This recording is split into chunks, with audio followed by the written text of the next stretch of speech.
And we are live. Hi, I'm Autumn Keynes with Virtually Connecting, and it's a very special Virtually Connecting. We are not at a conference right now, but we're doing a recap of Open Ed 16 with David Wiley. And David, I'm going to let you introduce yourself first.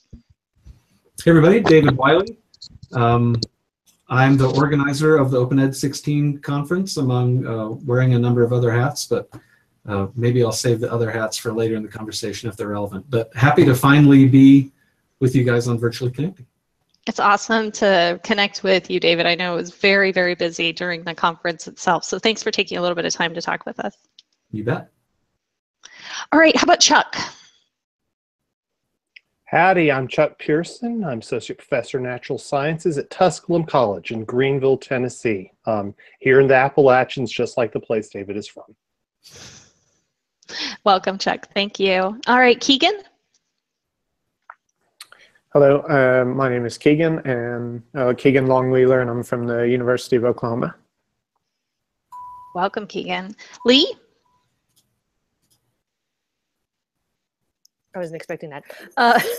I'm Lee Scalar-Bissett. A lot of people know me as Ready Writing on Twitter, and I'm at the University of Mary Washington in Fredericksburg, Virginia. Welcome, Lee. Thank you for joining us today. Next up is going to be Maha.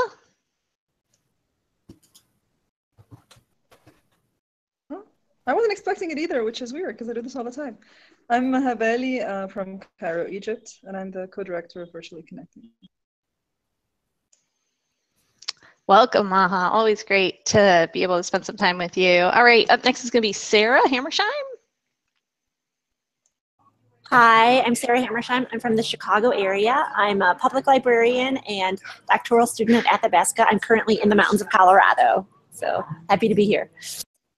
Very nice, Sarah. Great to see you again. Sunday and Daniel.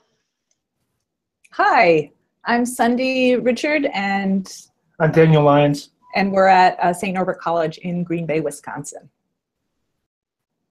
We were at Open Ed and it was awesome. Yay. You were awesome. And Terry. Terry, you'll have to unmute yourself again. I'm sorry I muted you because you had some background noise. Can you hear me now? Yep. Okay. Hi, I'm Terry Green. I am a learning technologist at Fleming College in Peterborough, Ontario, and it's snowing right now. Wow. And I too was at Open Ed, and it was awesome. Nice.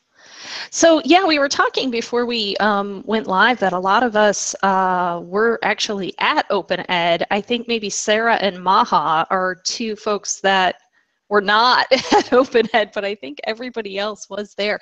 It really was quite the whirlwind of a conference, even for us as participants, David. So I can only imagine that you were probably swamped. Yeah, yeah. The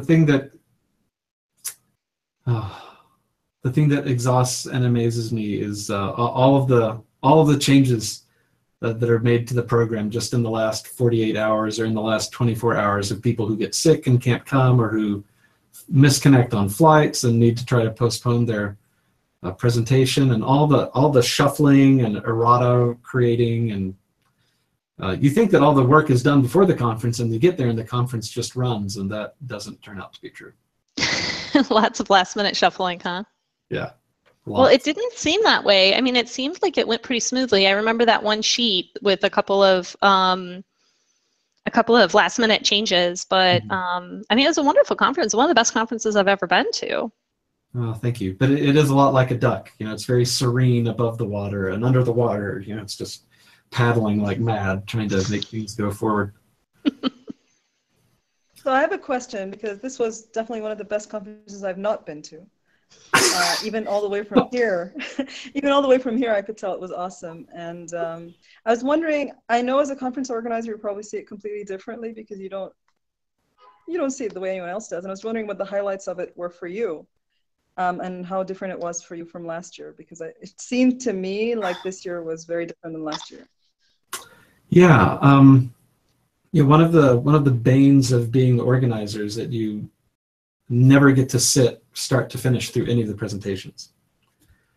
And over the history of Open Ed, this is our 13th year doing it. I always try to poke my head in for a couple of minutes into each presentation just to catch a little bit of it, and let the presenters know that I appreciate them being there. And so that does make it hard to say anything super cohesive about the conference, because I catch 3 minutes of everything.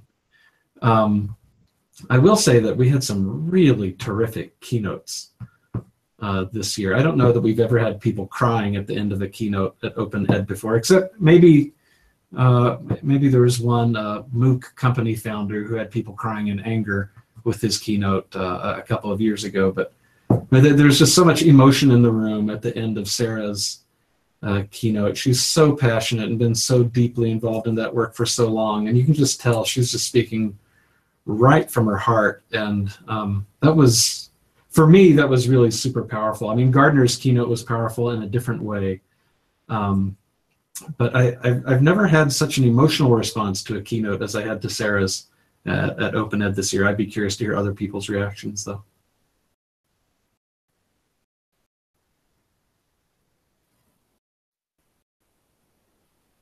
But not all at once. Well, I think it was really powerful to be in that room, and I thought it was a really great bookend. The two keynotes in that sort of way. And one of my interests has always been the kind of affective work that goes into the things that we do, and it's very often erased. And so to be able to see that kind of affective, when Gardner Campbell in particular talked about that spark, right? And then they can never go back, or that insight. And you could tell that she'd had that, Sarah in particular, to bookend it, had that spark and had that insight around debt and loans and finances and how that ends up, and hopefully inspired a lot of people in that room to have those same kinds of insights, and that the book does that. And so it's always, the numbers are there, the research is there, but to have that spark, have that insight, have that moment of affect, I think it was really, really powerful. And sometimes, again, at these conferences, any conferences, and even academia more generally, we forget about the affective labor and the affective part of the conversations that we have and the work that we do and how it's inspired. And so to hear those things come out in keynotes, I think is really, really important and really inspiring. Yeah, well said. Yeah, I think that's a great point, Lee, especially with the affective part of it, because a lot of times that's where you get that insight. That's where you get that spark, right? Because you care about it, because that emotion is behind it. And so to have the beginning with Gardner speaking about it, and then to have Sarah as an example of it, very, very powerful stuff. This was my first time attending Open Ed, and really I'm just moving into the open community my own self. And it was, the two things I took away from it was an incredibly welcoming community. The community that's built up around this conference really made me feel completely at home from word go. But it was also an incredibly dense conference. There were so many things going on so often that it was impossible to keep on top of even half of what you really wanted to be keeping on top of. And I'm wondering how much you've heard that from other folk as well. Not a ton. There's certainly more going on at a time this year than we've had in the past. I think in the past, the most concurrent sessions we've ever run has been 4 or 5 kind of going on at the same, in any single hour. This year we had 7 going on per hour. But like other conferences I go to run 40 or 50 or 100. I don't even go to AERA anymore because it's so frustrating that with how many sessions they run per hour, and you're running from one building to a different side of town to another building to try to get to the next session you want to go to. But AECT is one that I attend a lot that has dozens and dozens of sessions per hour. So at 7 per hour, when I come to Open Ed, even at 7 per hour, I feel like, finally something a little slower paced. But compared to other Open Eds in the past, maybe just compared to 5 years ago, it's about double, the number of sessions that we were running per hour back when it was 3 or 4. So you're the first person I've heard actually say that, so that's good feedback. I appreciate that. Yeah, I know that there was some talk after, or as you probably saw, there was an outpouring of posts after. Mm-hmm. It was hard to keep up, but there was a sense of wanting to have space for more conversation during that time. And I think that was, I wanted to know if you were hearing that as well, and if you kind of see that need as well. Yeah, I did hear that, and particularly what I heard was better support for it, because we do have a tradition on that middle day of the conference. We wrap up everything at about 3. And so we try to leave several hours of unstructured time during the day so that people can get together and do those informal things that they want to do, have deeper conversations, longer conversations with people who've presented, or just to talk about topics that there wasn't a presentation about at all. And I think the message I got kind of most clearly this year was, give us some mechanism for structuring, for self-organizing more effectively during that unstructured time, so we can find each other and have the conversations we want to have. There's plenty of time in the middle of that second day that's empty, that just people felt like they weren't able to use it really effectively. So that's something we'll be trying to pay better attention to next year. Phil Denman just joined us. Phil, do you want to just introduce yourself very quickly? Sure. Thank you, We Maha. can hear you typing. Yeah. Can y'all hear me? Yeah. Yep. Excellent. I'm Phil Denman. I'm the coordinator of faculty support at San Diego State University, where I lead an instructional design team supporting OER adoption and learning design, redesign of courses with technology, all that good stuff. I attended Open Ed only virtually. We had one of my colleagues on the ground there, pushing our affordable learning solutions, getting information on that, but I only participated via virtually connecting here, and all the friends on the Twitter sphere. One thing we don't have on you, Phil, is visual. You're dark. Do you have a camera? I'm on my phone right now. That's fine then. Just wanted to check in. Thanks. Yeah, I have to update my Chrome browser, it looks like. That's okay. The most important thing is that we can hear you. It is rather odd, though. I'll never understand why Google Hangouts work better in Firefox than they do in Chrome. If somebody can explain that to me, you would think that Chrome. You think that they would work better with their own product, right? But yeah, I've noticed that as well.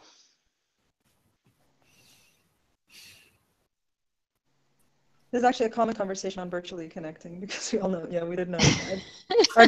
We decided that Google is so big that they don't talk to each other. Not even the APIs or whatever it is that most things work together. They don't talk. So I have a question following up on this unstructured. Oh, go ahead. Oh, I'm talking. Go ahead. No, go ahead, Maha. Yeah, follow up. I was going to ask about whether this unstructured time could be just called an unconference or something, and then people could do whatever they wanted with it, but at least they have some structure if they wanted. Is that kind of what people think they need? I'm not sure if that's what they meant, but that's what we've started talking about, is kind of advertising that time as a kind of unconference inside the bigger conference, that people can use the time that way. That time started out, the first 6 years of this conference, it was in Utah every year, up at Utah State campus where I was. And most of what we did during that break was we loaded people onto buses, drove them up into the mountains, kicked them out, and just let them break up into groups and hike for a couple of hours. And we were small enough then that you could have really interesting conversations and find the people you wanted to find without without a lot of supporting kind of infrastructure around that. But I do think next year that you'll see some way of organizing that afternoon that is advertised as an unconference inside of the not unconference, the conference. So I've got Dan Blickens. I don't know how to say Dan's last name. I feel really embarrassed, but you guys know who I'm talking about. Dan Blickensdorfer. Yes, Dan Blickensturfer, with a suggestion. He says, can unstructured time be an unconference? Bring your own structure or don't. So yeah, I think he's reiterating our question there from Maha. But also David Kernahan has also once again tweeted out the Google document of an archive of all the different blog posts and live blogging and periscoping and just everything. I mean, it's crazy. It's like 3 pages of archived stuff. And I mean, this is just really impressive to me. I'm not sure if I've seen this from a conference where it seems like people were so touched by the things that they were learning, the connections that they were making, that they just were so driven. I mean, and some people, there's like 2 or 3 blog posts per person. Really impressive. Yeah, I haven't even written mine yet. It's still sitting there half done in WordPress. Right? I have a comment from Viv Rolf on Twitter. Saying that some people made their Open Ed 16 sessions interactive and folks have a choice to do that. But I also think that conferences have a choice to encourage that kind of format that doesn't require a huge abstract, that doesn't, you know those conference formats where they say you have 15 minutes for your presentation, 5 minutes for questions? You can, of course, use the 15 minutes in an interactive way, but I think maybe conference formats could be more of that kind. And less of the information giving. Like, what could conferences do, maybe? I'm sorry we're laying all this on you, David, because it's not just an Open Ed 16 issue. Right? Oh yeah, sure. But I'm going to benefit from all of it because I'm the one sitting here. So.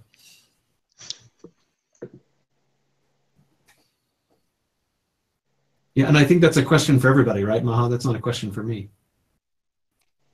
Well, yeah, I mean, I'm not trying to put you on the spot or anything.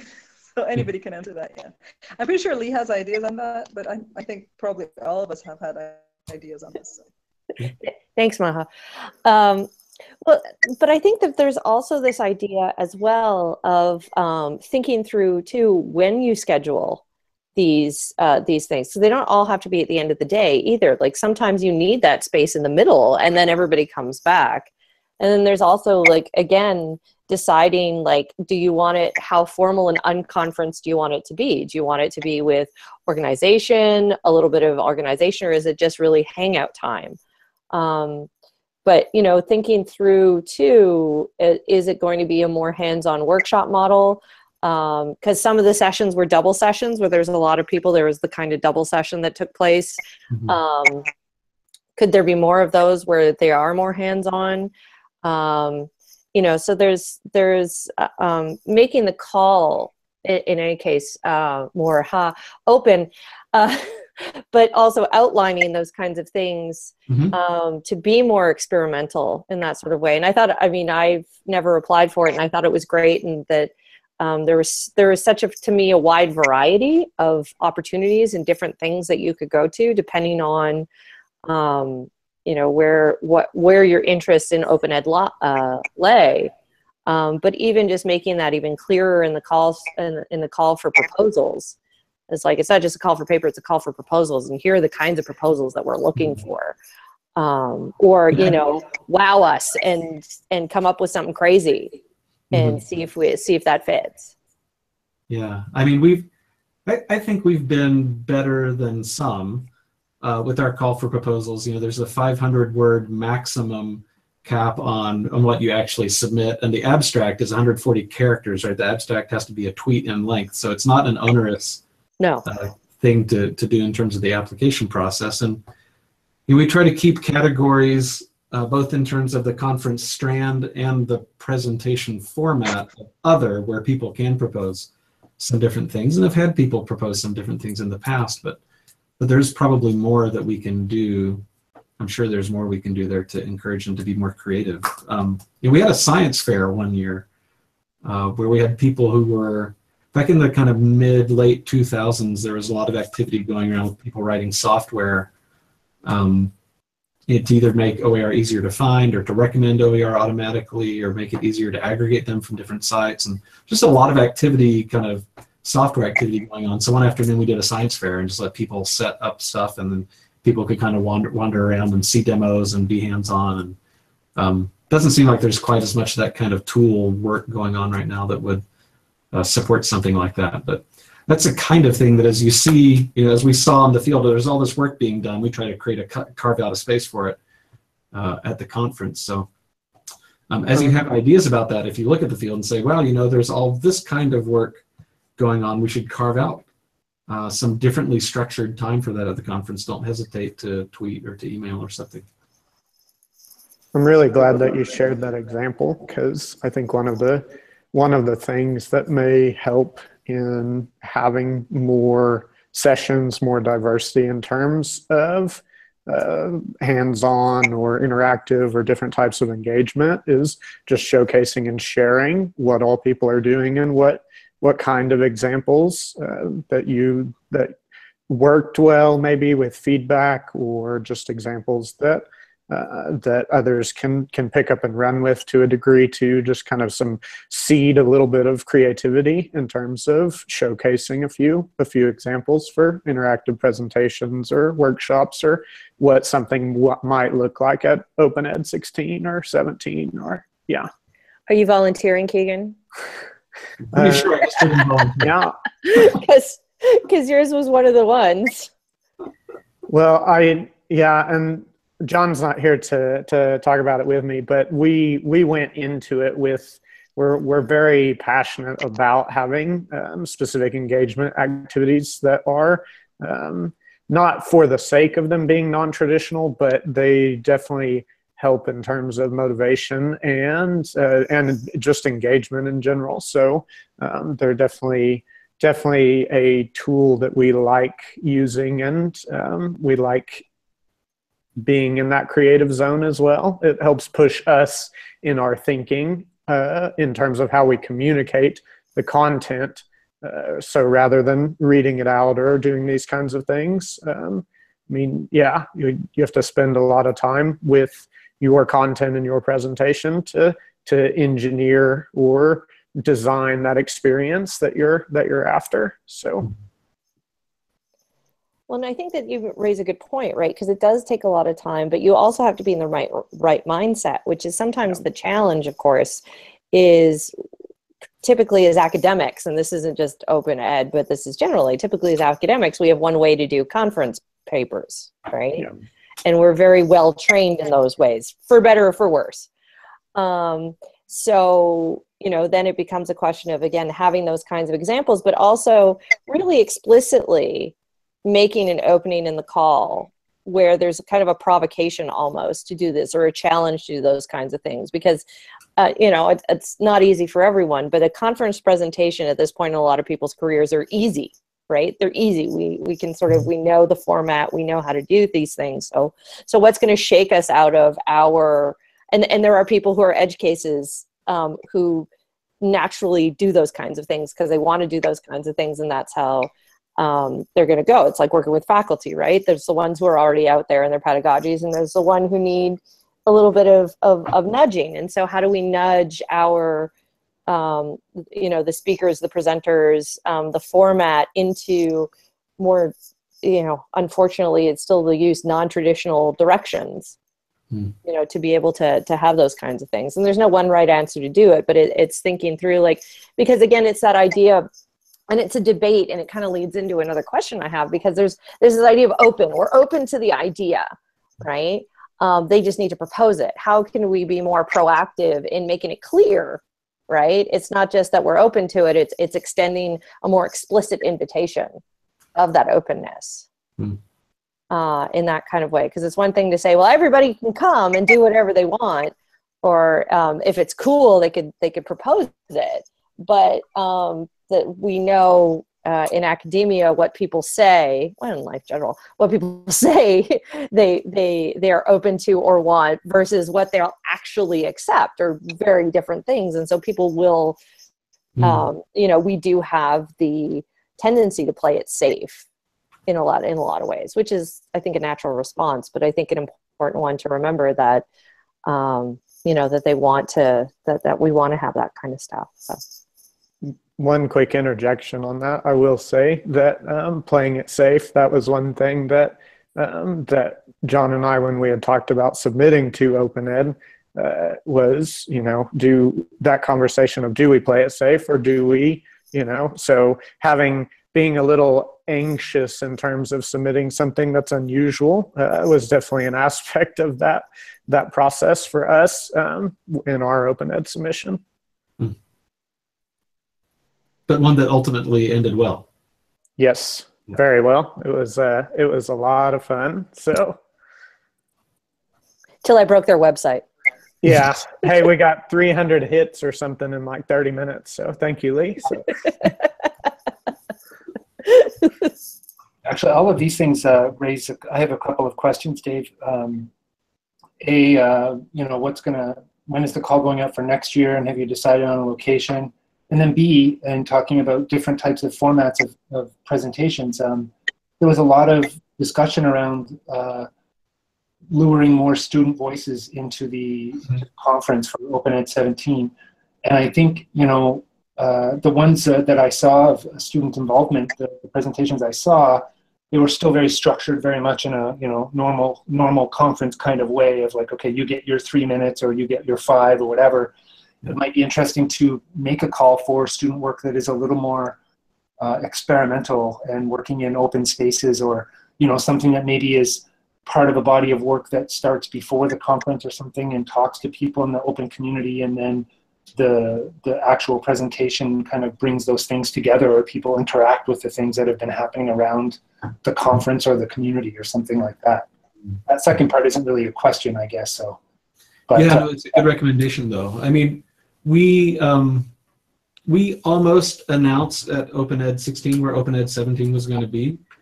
And then it turned out Open Ed 16 was so much bigger than we anticipated it being that we realized that all the places that we had sent RFPs out for in terms of venues for 17, none of them were going to be big enough. So we had to restart the RFP process again. So I'm hoping to be able to announce where we're going to be in the next 4 weeks or so by the time that whole RFP process finishes up. And then the call for papers will go out after the first of the year, which is generally when that happens. We'll send it out then. The thing about students, the student voices are in many ways, like anybody who attends in any session that has students involved in it, when you ask them what they love most about the conference, they will invariably mention the student sessions because they love those. The difficulty is getting students outside of the kind of immediate geography of the venue there, because if faculty get papers accepted, faculty have mechanisms for paying to come to conferences to present their papers, but a lot of institutions won't support students in going. And so, this year we had a lot of students from around the state of Virginia who. What about corporate sponsors? Ask the corporate sponsors to sponsor students. Could they do that? Like the way pharmaceutical companies sponsor doctors? Yeah, we've had, for the last 3 years, we've explicitly put out a request for people to sponsor students to come and haven't had anybody take us up on it. There are kind of 4 or 5 different types of sponsorships that you could do in sponsoring students to come. They haven't taken us up on, so maybe we should kind of pitch that differently or be more aggressive about it next year. But all the students you saw this year at the conference were from Virginia. They all drove to the conference and participated in that way because of this issue. Sorry, Dave, I forget who it was that I was speaking to. I met so many great people at the conference, and it's nice to see some of you that I met for the first time here again today. It's really nice to see you. And you, of course, Dave, as well. We've never met in person. But an aside, what about something like charging, like I would love to pay a little bit extra or something, or to add on a little bit that would allow for some students to come, or to offer some kind of thing that you build into the registration fees so that, you can hear students from, it might be hard when you get international submissions and stuff because, flights and all that kind of stuff get a little more tricky, right? But it might be possible if you've got, sometimes if you rig it right, even maybe an airline would help you out if you, I don't know. I've organized a small conference here where there's only about 60 attendees, and it's just a kind of one-day thing, and it's not that big, so I know it's like insane. Yeah. Well, that's how Open Ed started out, right? It was about, 45 or 50 people. Yeah, and maybe in this case, maybe because I talked to a lot of people, and a lot of people kept saying, we want student voices. So maybe there's a way, like Open Ed 17 scholarships or fellowships, or I don't know, something ship. Yeah, or if there was a way that we could to get them. Some conferences let you add on a dinner, like you pay an extra $35 or something to get a dinner one night. If there's an add-on, pay $50 to support a student to come. Yeah, and I'm sure if you marketed it like that to those people who attended that conference, everybody would go. Yeah. Really high percentage would go because I love there's that. 40 students. Yeah, that would be interesting. Can I mean, reflect on it's that? relatively easy to give them. If there were students who are coming to present, it'd be relatively easy to let them register for free. The real issue is airplanes and hotel rooms, right? And those do get pretty expensive pretty fast. And the thing that you have going for you is that the price is so low compared to other conferences anyway. So, yeah, and we work really hard. Yeah, and that's great. Yeah. Even with an extra $50, I think so many people at Open Ed would do that. And another like a side thing, you might be able to even, I'm sorry, Maha, I'm talking over you here quickly, but you might look at something like an Airbnb or something so that students don't have to pay for individual hotel rooms because they're really expensive, or something like that. You might be able to rent out a house for a few days, or an apartment with 4 or 5 bedrooms, and it would be the fraction of a cost of a hotel or something. Or even people who are local. What about if there was a category of presentations that was bring your student? Yeah. Yeah, that's what we or talk. student presentations. And by student, I do not mean graduate students, please, because a lot of people say, well, I'm a student, I'm a master's. No, if you're a master's or PhD student, you're here as a professional. We mean students, like full-time students who are either full-time undergrads or maybe full-time grad students who are younger, not graduate students who have a lot of years of experience. So, yeah, that. But I mean, even if there was a way to have people put up students locally, like I knew a lot of people in Richmond, but that's just because I'm like an hour down the road, up the road. But also, like if you end up if you grow a network of faculty of other students who are interested in these kinds of things. I mean, and a lot of times when students go to conferences for like student services or that kind of things, what ends up happening is they stay with other students. Right? They crash on couches. And I mean, it's not the lap of luxury, but a lot of people also who probably live in the area have extra rooms. And if you were willing to, like in that local area, cultivate that presence and be like, indicate if you are local, in the application, indicate if you are local and would be willing to host a student or two, right? At your place for the duration of Open Ed. And I mean, the MLA does this not for billeting, but when you register for the MLA, they ask you if you want to make a contribution to the Adjunct Travel Fund, which is, so again, one of the things that a lot of other organizations, now the MLA is a huge organization, but that a lot of other organizations are doing in order to get, in this case, adjuncts, but you could, again, I agree, you could make it a student fund where you do this. But one of the questions I have too is in terms of being able to get, because students are important, but I also, this is one of the few conferences where I've seen a major community college presence. But I'm also curious about, say, HBCU presence and Hispanic serving institutions, which we had some from California, certainly. But, to me, those are the places that have the least amount of money to send their faculty to these kinds of things, but the most to gain from being exposed to the kind of open access resources and making them available, because that's just, I mean, the textbook costs are just killing them. Killing kids. One of the HBCUs that we work with in Texas just closed their bookstore because they're just going all OER. Oh, wow. And that's, and it'd be great to be able to hear that and to have that perspective and those kinds of things, and to be able to create, and I mean, again, to the ability to network at these conferences. And so to have almost, and because it's getting big enough at this point where it's almost like you need special interest, the SIGs, special interest groups. And so for community colleges, for rural schools, for HBCUs, for Hispanic serving institutions, to be able to share resources, share share the challenges that they have. I worked at Florida A&M University, and it's a public HBCU, and it has some of the same issues that public's, underfunded state schools has, but it has a whole other set of issues that are unique to the HBCU community. Same thing with Hispanic serving institutions, where you start getting into questions of language and accessibility, et cetera, et cetera. And so is there a way that not just make it more explicit, inviting them to the table, but also give them added benefits that makes it even more worth their while to make the case to their institutions that whatever precious dollars to travel should be used on this conference to be able to not only do presentations and see presentations, but also network and gain support and create partnerships and those kinds of things, because they're all over those partnerships. They love it. Lee, if I can follow on with that, one of the best conversations I had at Open Ed was with Gail Morong of Thompson Rivers University. And I remember it was me and Gail and Dan Blickensderfer just outside of the conference hall. And it was the two white dudes with beards and the woman working at the Canadian University from Trinidad and Tobago, which brings up the question of representation.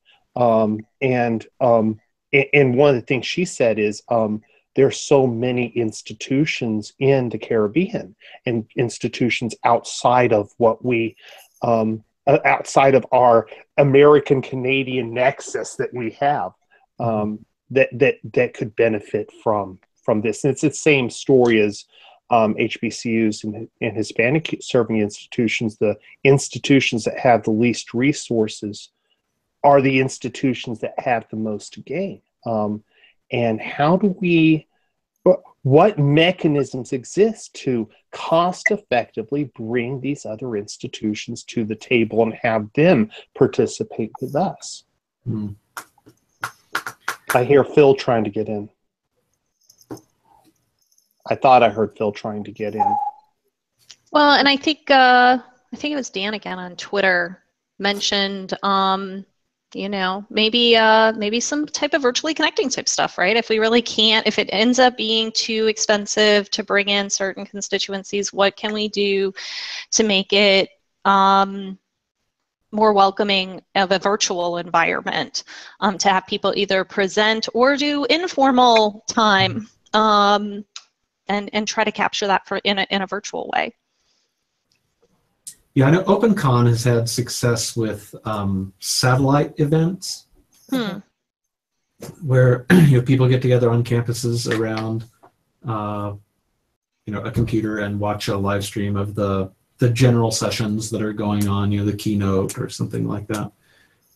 Some sense of trying to organize some satellite events might also be interesting, and certainly cost effective. Now, it doesn't get you the networking benefit that being there face to face does. But, right.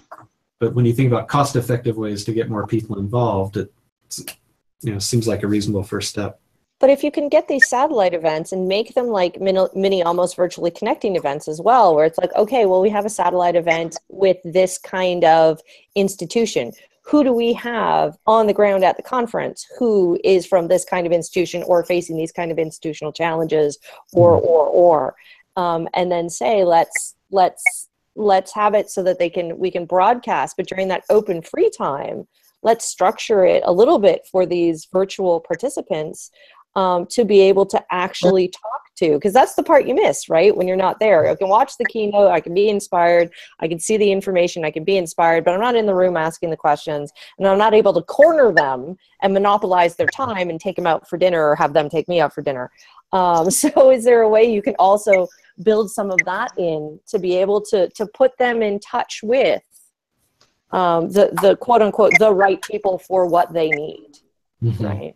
In that sort of way. So to have it, we can have these satellite things, but included in with this satellite is you will actually set you up with a half-an-hour session with X, Y, and Z speakers who did their presentation. So you can actually ask them questions and network and have those conversations. Yeah, that's interesting. As well as maybe some other people that are attending the conference could be there as well, right? I mean, you could have the speakers, but then also, some folks that are maybe presenting in other sessions or something like that. I mean, I think it's very close to what we try to do with virtually connecting, but maybe just kind of formalizing it a little bit more. I do think it's possible. I think it's possible to have that online interaction. You kind of need a virtual team. That's one of the things that you really have to make sure that you have, is that you have those folks who are at a distance, who are helping with organizing and promoting and that kind of thing. Can I jump in and ask a quick question to Dave again? Yeah, absolutely. So Dave Kernahan, and Maha as well, and a few other people on the Twitters have been talking about how North American OpenEd 16 is, or OpenEd is in general. Have you ever thought about trying to have an OpenEd Euro version, or or an OpenEd South America, or OpenEd Middle East, or I don't know about OpenEd like Irkutsk or something in Russia. I don't know how successful or interested people would be to do that one. But OpenEd have you thought about that, or has it been talked about? My suspicion is we have at least one person interested in OpenEd Cairo. Yes, I've been holding back all this time. Yeah, we actually did OpenEd in Barcelona in oh gosh, what would it have been? 2007, 2008, somewhere around that period. And as you might expect, we picked up a huge group of participants from Europe and dropped out 80% of our participants from the US. It is something that I think about, and it's something that I don't think about enough. That there are excellent, there's OER 16, OER 17 coming up now. There are great open education related conferences in Europe. There are good ones in Asia as well. There's some part of me that wonders about, moving the conference around versus trying to establish kind of sister conferences that are regional, versus just letting the flowers that are already blooming regionally continue to bloom. I'd actually really love to hear your all's thoughts on that. How many of you would be able to participate if we took OpenEd to Barcelona or to Singapore? Or would you just have to sit out that year? I'd probably have to sit out, but there's probably people who it would be easier for, that you would pick up. Yeah. Right. Yeah, but the thing is, you're not asking that every single year people like me or Kate Bowles or whoever, every single year we have to sit it out. And I know we're like 20% of the people who come to your conference, but that's why your conference ends up not being very diverse. Mm-hmm. But the thing is, I think the idea of sister conferences is good. I think it's that you drop 80% of your, because even if everyone on this call can make it, we know that you'd probably end up with dropping a lot of your US people. But I think kind of like we did with the Digital Pedagogy Lab, right? They have their US big event, which is 5 days. And then they've had a 3-day one here in Cairo. They've had a 3-day one in Canada. They're willing to do 2-day ones.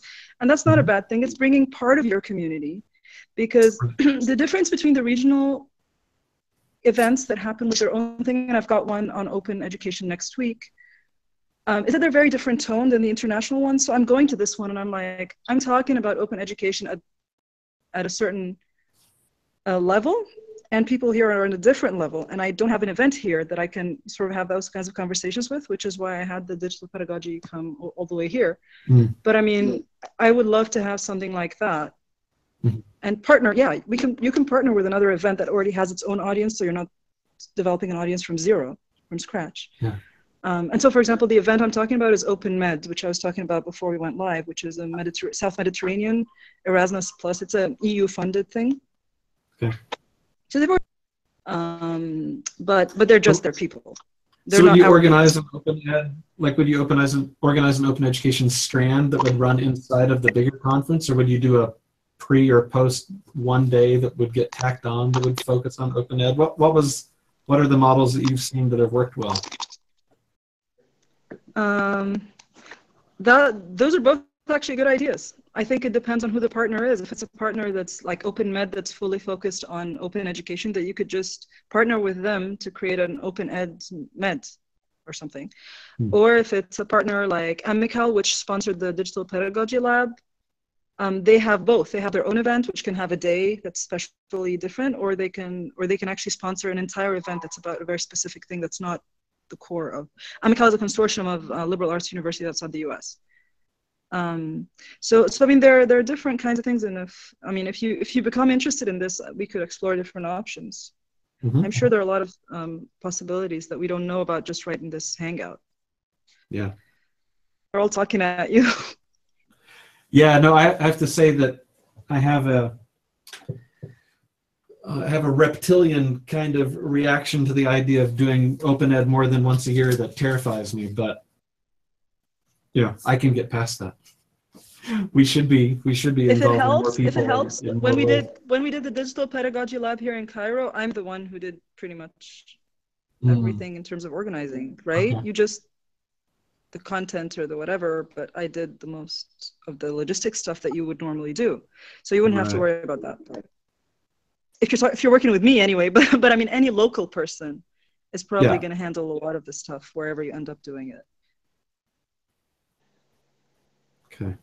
But again, it's a question of, just because I'm familiar with the digital pedagogy example, but it also depends because, you know, the speakers for digital pedagogy or the facilitators for digital pedagogy all flew from here, but they were compensated for that, right? So then it becomes a question of, you know, as you said, who are the people who are going to be participating, who are the people we want to be participating, and how are we building bridges using these activities? And that can get complicated. I'm not saying that it can't be done. It can be, and it should be. But it's again these questions of who does end up there. How is it incorporated? Yeah. How is it? But what you don't know is that we also funded a big number of participants as well. Yes. Oh no. Not just the facilitators who but we also funded participants because we also know that it's not easy to come to an event that, even if they're coming from Europe or an Arab country, have to pay for the trip and the hotel and everything. So we funded a lot of them. I do want to be mindful of time. We're reaching the top of the hour, and we've had a couple of people that have had to run already. I wanted to ask if maybe Sarah had any questions, because I don't know if you've had a chance to really jump in there yet. No, I've just been absorbing, so I don't have any specific questions. I'm just kind of thinking, and I'm fairly new to the world of open. I learned when I was in library school about it, but now I'm really exploring it, and it does seem to be fascinating. Of the conference about being open, and then how are we making that more open? Really interesting things that I'm thinking about, but I don't have anything in specific. I'm just enjoying. Well, thanks. Thanks for some reflection, though. That's great. And then the other thing that I wanted to be sure that we got some time in, because we did talk a little bit, and I don't know, Keegan, if are we supposed to talk about this? Are we supposed to talk about I can give a quick overview of the idea and then get a little bit of feedback just to see what people's thoughts are. That would be helpful to me, and I know it'd be helpful to John and anyone else involved in it. So real quick in a nutshell, there'd been a little bit of talk and conversation about how to have, I guess, facilitation around conversations post Open Ed conference. And John and I were kind of envisioning that as a game in another sense. So it was going to function basically, the way we'd envisioned it to start is it was going to function around a few major conversations that went on, and kind of, so for example, the document that's been shared out just during our chat today, the Google Doc that has the collection of all the content. But that's on the conference website with a link to the conference archive. So if you lose the the link to the doc, you can find it from the conference site. And basically have those contents arranged in by concept type, but offer for folks to explore them in a very alternative kind of fashion. So in a sense, kind of simulation of serendipity to some extent, where the participants get to choose if they're going to lunch with someone and talk about X conversation and engage with this blog post and this slide set and these kinds of things as a way to get lower the barrier for folks to be onboarded to those conversations, whether they were at Open Ed or not. So we were talking about that. It's definitely in its infancy in terms of planning and those things. But yeah, we were talking about doing like something Open like Ed speed dating. Mm-hmm. Almost. Well, but it's after the fact, right? It's like an Open Ed game. Yeah. Yeah. Huh. Okay. So if anybody has any thoughts on that in the last few minutes, we'd love feedback on it. So what kind of platform would you guys build it into? So we were talking about a few of those. We've experimented with what it would look like in, say, Twine, for instance. And with that, you can do some customization, such as JavaScript and HTML kinds of codes and things. So give some options for. What would be really cool is if we find a way to appropriately link in Twitter conversations, say, with the blog post and the different things that are going on. So maybe if you're reading somebody's response or slide set, that, hey, so-and-so tweeted this related to this conversation, and you can choose to keep doing what you're doing or follow that line of conversation further. So, yeah. Do you have the SNA data from the conference? Not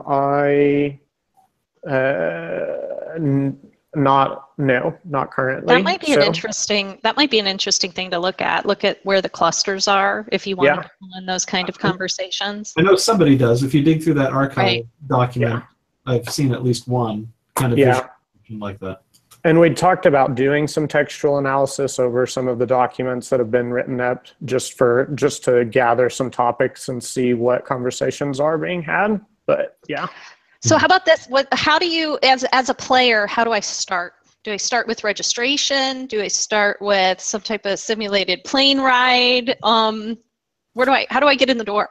Well, it'll depend. I think if there are contents and things that we want to loop in, like for example, if conversations are continuing from Open Ed 15 and you want precursor information before the conference, you can choose to read up on your pre-conference conversations, or you can just start as a newbie in a sense, you're starting at 2016 and you're going to move forward from there. So I think there's a lot of liberty and flexibility in terms of what is possible with that. Yes. Very interesting. Well, yeah, it is. We are coming up at the top of the hour. I'm going to go ahead and shut down the live stream. We can continue conversation in the post-show offline if we want to. But David, I wanted to thank you so much for joining us. Yeah, thanks for having me. And I mean, this is 2 or 3 years in the making that I've tried to sneak away and participate during Open Ed and have failed. So thanks for making a special opportunity for me to have the chance to talk with you guys. Thank you for taking the time, David. I think I've taken about 1.5 pages of notes during our conversation. Thanks for taping the notepad too. I've been watching that all the way through. I have too. I'm hyped to see what plans come out of that. Well, I'll tell you the other thing too that I haven't even had time to get through yet is we had somewhere around 130 responses to the immediate post-conference survey where we asked people, what did you like? What should we keep doing? What did you think was weak? What could we do better? I'm sure there's tons of ideas in there as well. I've never had a survey receive. I mean, there were 650, 675 people at Open Ed. We had 130 responses. I mean, the response rate is just blowing my mind. So once again, the community, is awesome.